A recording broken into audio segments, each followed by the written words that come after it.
in addition to a national election, the Biden versus presumed winner showdown, we also have a race in our state for governor. And, this is a golden opportunity. If you like what the governor's doing in Washington State, I imagine all this publicity that he's getting, the fact that, he's been openly at war with the White House and all of this probably serves to his benefit. But if you think that that's way more than where Washington needs to be right now, and we don't need to be picking fights with the president, and there's a lot of other things that we could be doing in this state, then maybe you're looking elsewhere for a choice for governor.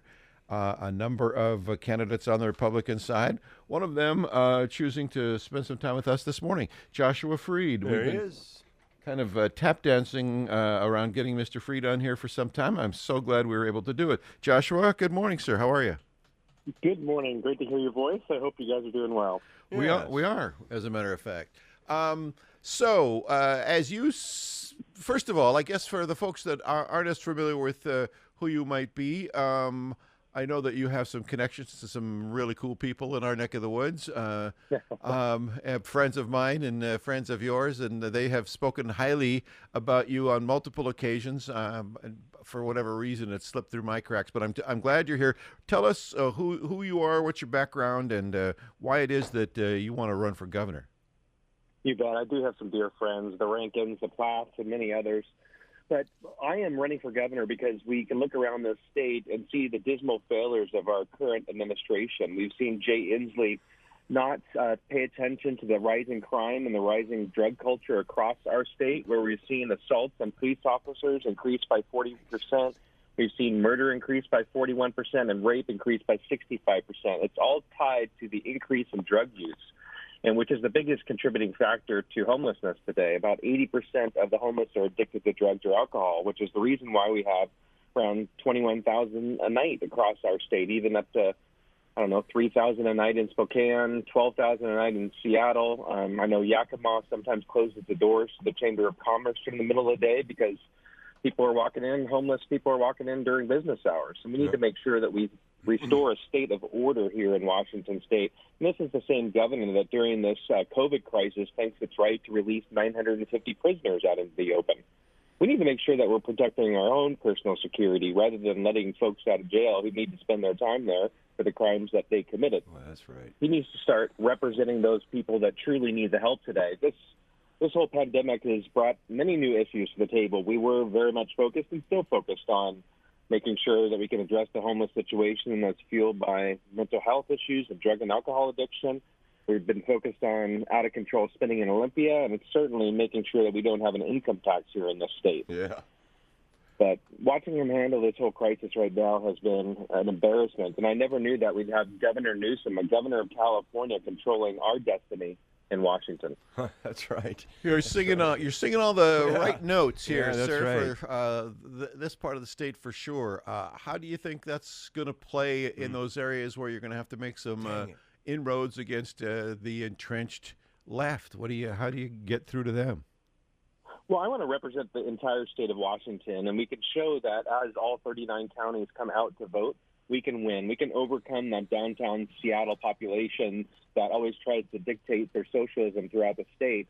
Around 12% of the state population in downtown Seattle, there are some very good Republicans that I know that live in Seattle that are looking for the rest of the state to come in and rescue them. But we know that our battlegrounds are King, Pierce, and Snohomish County. We need to pick around 98,000 votes out of the 4.5 million voters in Washington state, and then we win. But still, I'm traveling around the state, been going to all the counties. We're going to hit every county in about 3 weeks on a 14-day tour. And, when I'm in eastern Washington, I'm talking about the irresponsibility of Jay Inslee spending $750,000 on a study to remove the Snake River dams. Those dams provide clean energy, yet this guy says he's the clean energy governor. He's the green governor. Well, clearly he's failed to pass 2 carbon taxes. He's talking about taking the dams down in a killer whale feeding program. And each of those barge tows that have to come off of the Snake River dams would have to be replaced with 1,050 semi-trucks. And on top of that, obviously, the dams provide water to agriculture in eastern Washington. I was visiting Washington Fruit. They ship 80 countries around the world. It's unbelievable. Who fails to recognize that agriculture is a driving force to our economy? KIT News Time, 7:20. If you're just joining us, we're talking to Joshua Freed. It's Freed. Joshua, you're running as a Republican. Yes. Running as a Republican. Folks, you got to check out his website. Big picture. You're a lot better looking than our current governor. Freedforgovernor.com. Freedforgovernor.com. Joshua, tell us a little about yourself. What do you do now? Do you have family? Where are you originally from? Olympia area? Tell us about it.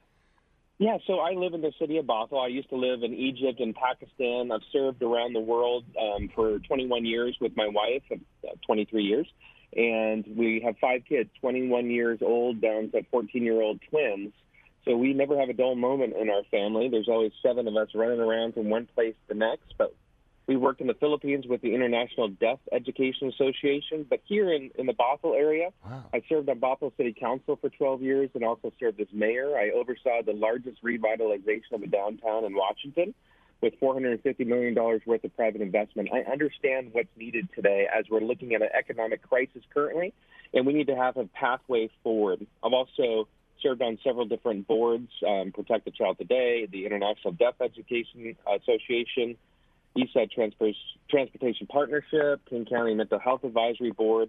So I believe right now, being governor of Washington State takes a lot of diversity, meaning a lot of myriad of experiences to be able to address the crises that we're facing. We have a one-issue governor who's always focused on one issue at a time. It's all that he can comprehend at the moment, and it's always been carbon. So now he's changed it to be about the crisis, yet he can't even distinguish without just being arbitrary, picking who is essential and who is non-essential. He can't come up with creative plans to make sure that all of us could work safely. Right.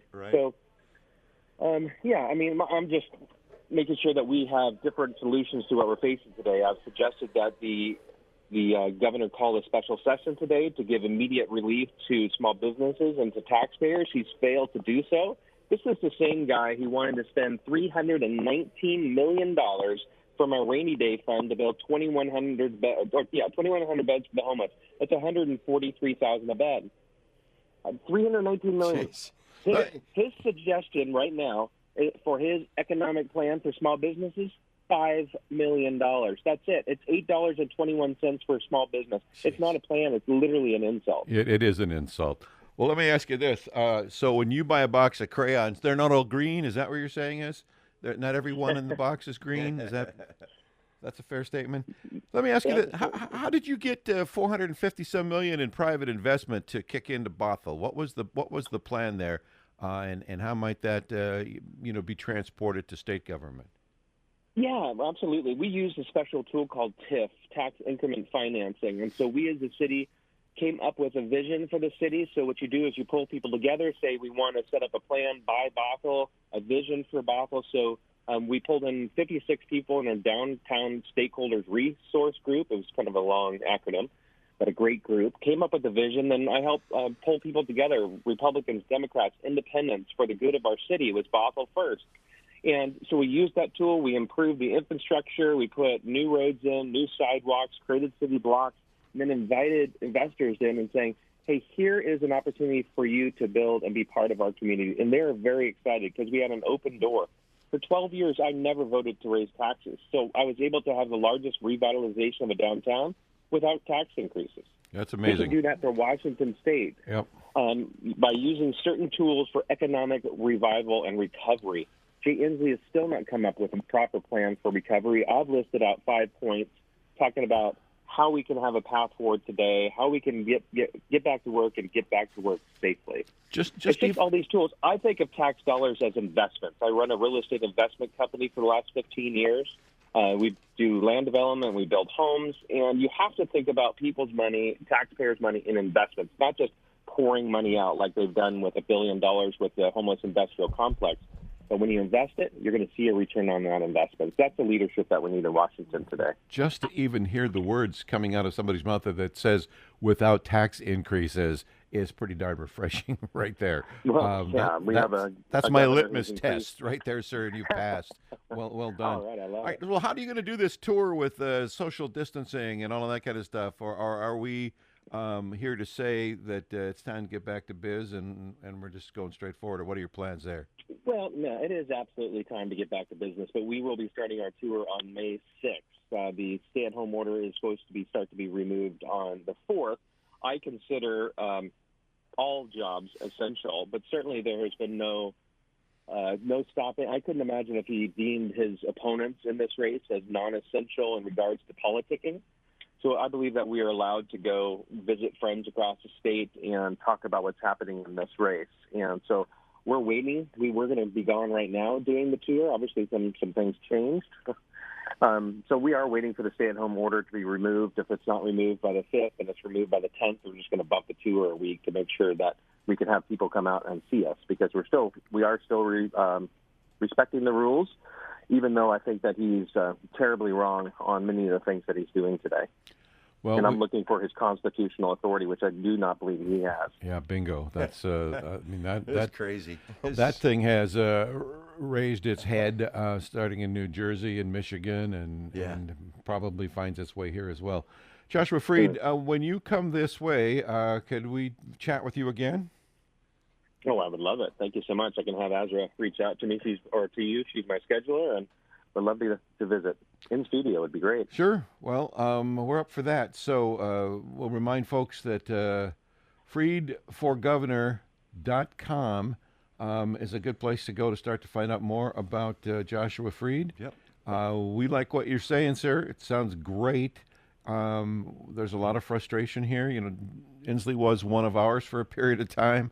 And, oh, boy. You know, we know that he's split for greener pastures, and oftentimes what takes place in Olympia doesn't really seem to take into consideration much that's going on over here. So the idea of someone who's, you know, just expressed values and approaches reflect who we are and what we're about would be a tremendous change for us. So come on back and we'll chat, and we wish you luck moving forward in what will be a crazy campaign environment, I'm sure, as we make our way out of the pandemic. But we wish you the very best of luck. Could I take 15 seconds? You bet. All right. Jay Inslee's vulnerable, negative 57%. Listen, this guy is the same one pushing for the comprehensive sex education for 5- and 6-year-old kids in kindergarten. Bingo. I'm a co-sponsor on Referendum 90. I want people to go to parentsforsafeschools.com. We're going to send you a petition so you can get signatures. We need to get 129,000 signatures by the first week of June. We're going to get that on the ballot. Referendum 90. Please, Parents for Safe Schools. This is so important to protect our children today. Right on. Well said. Right. Freedforgovernor.com. Thank you, Joshua. Thanks for your time this morning. We appreciate it. All the best. God bless.